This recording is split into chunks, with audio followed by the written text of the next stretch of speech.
300 के पूरे हो गए। 300 के क्या पूरे हुए भाई, क्रिस्टियानो रोनाल्डो ने सऊदी से यूरोप में आने का तय कर लिया है भाई। मैं तो नहीं, ये बात तो सच है कि मैं एक एक्सक्लूसिव वीडियो पे काम कर रहा था क्रिस्टियानो रोनाल्डो के रिगार्डिंग, और जब मैं उस पर रिसर्च कर रहा था आउट ऑफ नोवेयर मैं अगले 40 से 45 मिनट सिर्फ इसी बारे में पढ़ता रहा कि क्या जो मैं पढ़ रहा हूं वो सच है, क्या मैं जो अपनी आंखों से देख रहा हूं क्या उसमें कुछ सच्चाई है, क्या मैं जिस चीज के बारे में हिला सकता हूं क्या उस बात में कुछ सच्चाई है। भाई मैं बार बार इस चीज पे देख रहा था कि कहीं ट्रोल ना हो जाऊं, कहीं यहां पर फेक न्यूज ना हो। हर एक एस्पेक्ट में मैं जो पढ़ रहा था वो मैं पढ़ तो रहा था, लेकिन at the same back of the mind में मैं ये सोच रहा था भाई ये सच भी है, सच भी है, सच भी है। लेकिन there is a reason why I called you bro, and bro code है भाई। हमारे 300 के पूरे हो गए, विच इज लाइक थोड़ा पर्सनल लेवल पे भी it is emotional for me, because पिछले कुछ टाइम में, पिछले कुछ महीनों में मेरा चैनल ऐसे से ऐसे गया, but of course as a creator ये वाली जो जर्नी होती है ये काफ़ी इमोशनल हो सकती है, और एट द सेम टाइम ये एक ऐसी चीज़ होती है जहाँ पर कोई भी क्रिएटर कभी सामने आके बोलता नहीं है। And this is the point जहाँ पर एज अ फैन भाई तुम लोगों ने अपलिफ्ट किया ना ही सिर्फ इस चैनल को, बल्कि मेरे क्रेज को, मेरी क्रिएटिविटी को, मेरे मोमेंटम को और मेरे मज़े को। एंड दैट्स वाई भाई आने वाले कुछ हफ्तों में, कुछ दिनों में हम लोग स्पेसिफिकली वीडियोस में भाई गिव अवे करने वाले हैं, और आज के एपिसोड में भी 2 गिव अवे अपन लोग कर रहे हैं। कुछ करना है ही नहीं भाई, कमेंट सेक्शन में तुम वो जो बोलते हो कार्लो चुंडी लियोटी और जो मिकल उल्टा लेटा बोल दो, और चैनल को सब्सक्राइब कर दो, क्योंकि इन 2 चीज करने के बाद तुम एलिजिबल हो सकते हो। और ये सिर्फ आज के एपिसोड में हम लोग 2 गिव अवे कर रहे हैं, लेकिन आने वाले एपिसोड में भी भाई कर सकते हैं। एंड आई डू वांट कि भाई हम लोग यहाँ पर इस चीज को शेयर करें।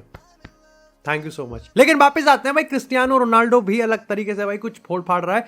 ऑफ कोर्स इसका तो पता नहीं कि रोनाल्डो और मिस्टर बीस्ट ने इंटरनेट को ब्रेक किया कि नहीं किया, लेकिन रोनाल्डो की इस खबर ने बर्फ की सिल्ली पे जरूर तोड़ दिया भाई मुझे। आलम कुछ ऐसा है कि भैया यहाँ पर हाल ही में सोशल मीडिया पे, लेकिन बाद में मीडिया हाउसेस ने भी भाई इसको अच्छे खासे तरीके से कवर किया है कि क्रिस्टियानो रोनाल्डो शायद से अल नसर, जिसके साथ उसका कॉन्ट्रैक्ट 2025 तक है, उसको छोड़ के फरनाबाशे यानी कि तुर्की लीग में उस क्लब में जहां पर the special one mister Jose Mourinho हमारे यहां पर मैनेजर बने हुए हैं। और देखो अब तुम सोचोगे कि all of a sudden like Cristiano Ronaldo Fenerbahce, ये कहानी कुछ मैच नहीं है। देखो मैच असल में ऐसा है कि कहानी के हिसाब से, और इसकी लाइक लेयर्स को मैंने ऐसे अनवील किया कि मैं किसी और मीडिया पे पढ़ रहा था। उन्होंने बताया कि भाई कार्डिना सर ने ऐसा रिपोर्ट करा। जब मैंने कार्डिना सर की यहाँ पर ऑफिशियल स्पेनिश रिपोर्ट को मैंने पढ़ा तो उन्होंने बताया कि हमने जो तुर्की की कोई फोटो मैक करके कोई न्यूज़पेपर हमने वहाँ से पढ़ गया, वहाँ से उठा लिया।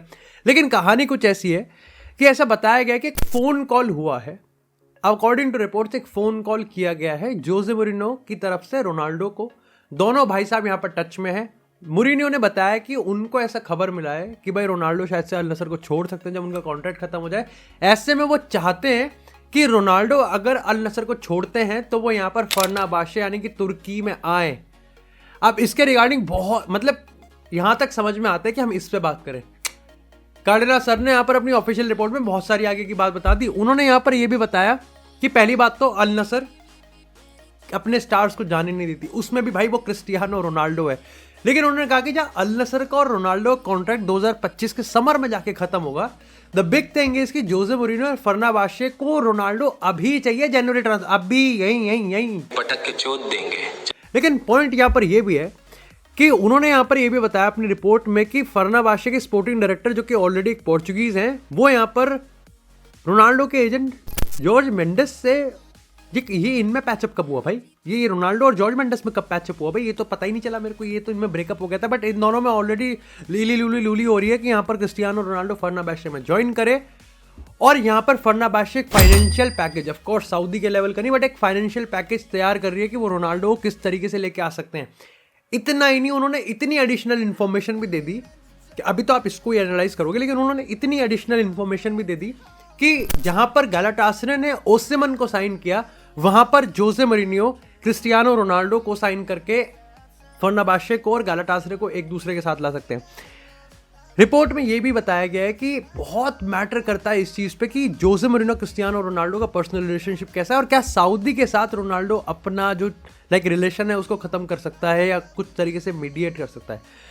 एज अ रोनाल्डो फैन मेरे लिए पर्सनली यहाँ पर जो पीक है, जो पिवट है, वो दो चीज़ों पे मैटर करता है। पहला तो ये है कि क्या यहाँ पर जोसे मोरिनो और रोनाल्डो का रिलेशनशिप क्या इतना स्ट्रांग है कि रोनाल्डो क्लब स्विच कर दे, और क्या फर्नाबाशे के पास यहाँ पर सही में इतना बड़ा फाइनेंशियल पैकेज है कि स्टिल कुछ तो दोगे ही ना, कुछ तो दोगे भाई। दूसरी चीज ये है कि क्या सही में रोनाल्डो अपनी भाई 200 मिलियन की बात कर रहे हैं भाई, हम 200 मिलियन की। Is it even possible to think about it? भाई तुम एक बार सोचो, रोनाल्डो भाई देखो ये बात तो है 2026 तक भाई कहीं नहीं जा रहे भाई, 2026 तक, और लगभग 100-150 गोल उनमें अभी और बच्चे हुए, जब तक वो 1000 गोल पूरे नहीं करेंगे तो रोनाल्डो का गेम तुमको देखने को मिलेगा। अब वो सऊदी में देखने को मिले कि वो तुर्की की फुटबॉल में देखने को मिलने को तो वाला है। But even if it is a idea, एक तो जोसे मोरिन्यो है, फर्नाबाशे में कोई और मैनेजर होता ना मैं तो मान जाता कि ये हो ही नहीं सकता, ये हो ही नहीं सकता। जैसे लेवरकुसन जाबी अलोंसो वाली कहानी जब पलपी थी ना तो मैं समझ गया था है ही नहीं वो, मुझे पता है ना कि जाबी अलोंसो किस टाइप का आदमी है, लेकिन मुझे पता है कि जोसे मोरिन्यो किस कुत्ता टाइप का आदमी है भाई। वो अगर उसने समझ लिया कि फुटबॉल में अब कुछ भूचाल लाना है तो वो ला सकता है। ये और रोनाल्डो अगर आपस में मिल गए सिनेमा है भाई। लेकिन इसी के साथ भाई यहाँ पर जहां एक तरफ ये दिमाग खराब हो रहा था, इंटरनेट पर नेमार भी एक तरीके से कुछ तोड़म ताड़ी करने की कोशिश कर रहे थे। देखो ये बात तो है कि रॉड्री भाई अब कुछ ज्यादा ही बोल रहे हैं। रॉड्री भाई इंजरी से चक्कर में बोर हो रहे हैं, खेल तो सकते नहीं, तो रॉड्री भाई ने अपना समझाया कि भाई ठीक है अब मैं पॉडकास्ट करूंगा और मैं पेलता जाऊंगा सबको। ऑफकोर्स रोनाल्डो का वो फेमस कमेंट क्रिस्टियानो रोनाल्डो और मेसी को कंपेयर करते हुए कि रोनाल्डो पे टैलेंट नहीं है और वो हार्ड वर्क है, बहुत पेला, मतलब बेइंतहा पेला, धुआंधार पेला भाई रॉड्री को। लेकिन इसके साथ ही यहाँ पर रॉड्री का विनीसियस को नसीहत देनी, सलाह देना कि विनीसियस को कैसे ऑन पिच परफॉर्मेंस और of the pitch performance, on pitch तो उसने वो कर दिया उसने वो वाला कि डामाडोल जो विनीसियस करता है, और ऑफ द पिच उसने रोनाल्डो उस पर विनीसियस पर डिग भी लिया कि वो यहाँ पर बैलन डोर की इवेंट में क्यों नहीं आया। इस पर नेमार ने बोला कि एक कमेंट किया कि now he is a talker, और उसके बाद भाई तमाम भाई पेलम पाली हो रही है रॉड्रिगो को, तो इधर नॉर्थ वेस्ट साउथ ईस्ट ऊपर नीचे दाएं बाएं 69 हर पोजीशन में भाई आ रहा है और पेलते जा रहा है। डेफिनेटली भाई रॉड्री कुछ ज्यादा ही पॉडकास्ट कर रहा है, और पॉडकास्ट नहीं, रॉड्री भाई ज्यादा ही ज्ञान दे रहे हैं। मतलब एक बंदा जिसने बैलन डोर जीता है, विद ऑल ड्यू रिस्पेक्ट उस बंदे को नसीहत दे रहा है जिसने 5 बैलन डोर जीत रखे हैं, बट ठीक है विल लेट इट गो। इसी के साथ यहाँ पर अगली खबर आती है यहाँ पर कि भाई इस पॉइंट ऑफ टाइम पे मैनचेस्टर यूनाइटेड में अमोरिम ने फर्स्ट अनस्क्रिप्टेड इंटरव्यू रखा, यहाँ पर प्रेस कॉन्फ्रेंस रखी। मेरे को एरिक टेन हैग वाले किस्से याद आ गए। टेन हैग ने बोला था कि रोनाल्डो बहुत सारे गोल मारेगा, उसने एक भी गोल नहीं मारने दिया। रोनाल्डो ने मारा कि नहीं मारा वो तो बात की बात है, टेन हैग ने मारने ही नहीं दिया, खिलाता ही नहीं था उसको। लेकिन यहाँ पर अमोरिम का ये प्रेस कॉन्फ्रेंस मैं कहूँगा कि इट वॉज गुड। इसमें ऑप्टिमिज्म था, इसमें एक्साइटमेंट था, इसमें होप थी, लेकिन इसमें सच्चाई थी और कड़वाहट भी थी। इसमें यहाँ पर उसने ये चीज़ तो कर दिया कि भाई वो एरिक टेन हैग की तरह अपने प्लेयर्स को बस के नीचे नहीं फेंकेगा, लेकिन उसने इस प्रेस कॉन्फ्रेंस में ये भी बता दिया कि वो उनको अनकंडीशनली बचाएगा भी नहीं। अगर आपको मैनचेस्टर यूनाइटेड में प्रोटेक्टेड फील होना है तो आपको पहले ये भी प्रूव करना पड़ेगा कि आपने जो यूनाइटेड की जर्सी पहनी है आप उस पहनने के लायक भी हो, और क्या आप उस पहनने की काबिलियत भी रखते हो। आपको बताना पड़ेगा कि यूनाइटेड की जर्सी रेयर है, प्राइसलेस है, और उसने अपने इसमें बताया।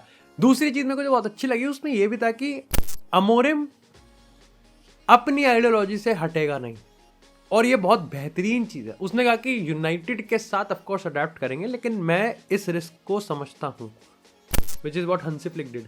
हंसी फ्लिक भी अपनी फिलॉसफी से हटा नहीं, और आज वो उसका यहाँ पर फल ले रहा है। अमोरिम ने अपनी बात में ये भी माना कि मैनचेस्टर यूनाइटेड के साथ शायद से हमको अभी फल ना मिले, लेकिन मिलेगा। काफी लोग कहेंगे कि एरिक टेन हैग भी तो यही कहता था कि इंप्रूवमेंट अभी नहीं मिलेंगे, लेकिन देखने को मिलेंगे। दो चीजें, 3 साल हो गए थे टेन हैग के साथ, दूसरी चीज 600 मिलियन हो गए थे, और एक बोनस चीज ये था कि टेन हैग कभी अपनी फिलॉसफी पे खेलता ही नहीं था। टेन हैग शुरुआत से लेकर आखिर तक कभी अपनी फिलॉसफी उसकी कोई नहीं थी। एमोरिम कह रहा है कि मैं तो अपनी फिलॉसफी से खिलाऊंगा, विच इज क्वाइट गुड।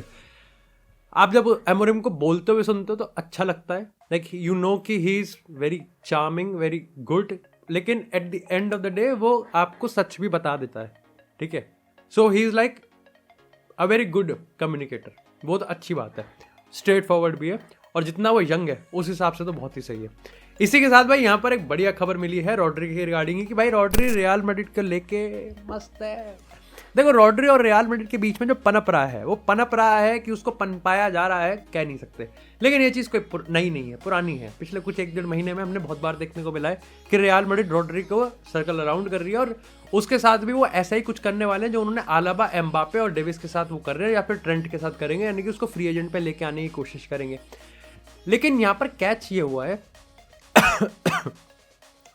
कि भाई रॉड्री ने अपने इंटरव्यू में कहा है कि रियल मैड्रिड, ऑफ कोर्स चने के झाड़ पे चढ़ाया कि रियल मैड्रिड से बेस्ट क्लब, रियल मैड्रिड से सेक्सी क्लब, रियल मैड्रिड से हनीमून क्लब, यहाँ पर कोई और नहीं है। और ऐसे में उन्होंने ये भी कहा कि रियल मैड्रिड के रिगार्डिंग अगर कभी कोई ऑफर आता है या फिर कभी कोई मेरे में इंटरेस्ट है तो मैं तो उसको सुनने के लिए तैयार हूँ, और कैसे ना सुनूं क्योंकि वो रियल मैड्रिड है।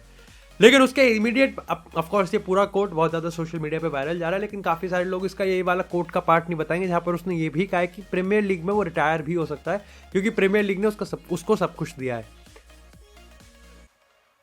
स्क्रिप्टेड है वह, पूरा स्क्रिप्टेड है भाई।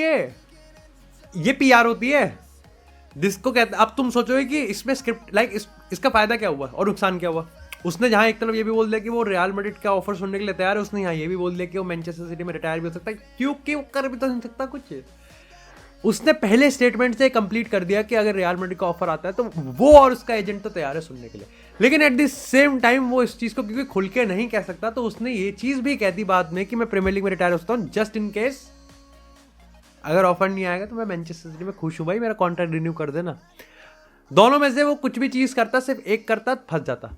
अगर मैनचेस्टर सिटी और रिटायरमेंट वाली बात करता तो पहली बात तो यहाँ पर बाकी सारे जो क्लब्स हैं वो समझ जाते कि ये तो भाई वहीं रहने वाला है तो उसको ऑफर देने का कोई फायदा नहीं, क्योंकि आपके पीछे कोई ना पड़ता तो आप सिटी के साथ जब कॉन्ट्रैक्ट रिन्यू करते तो उसमें बार्गेनिंग चिप नहीं मिलती।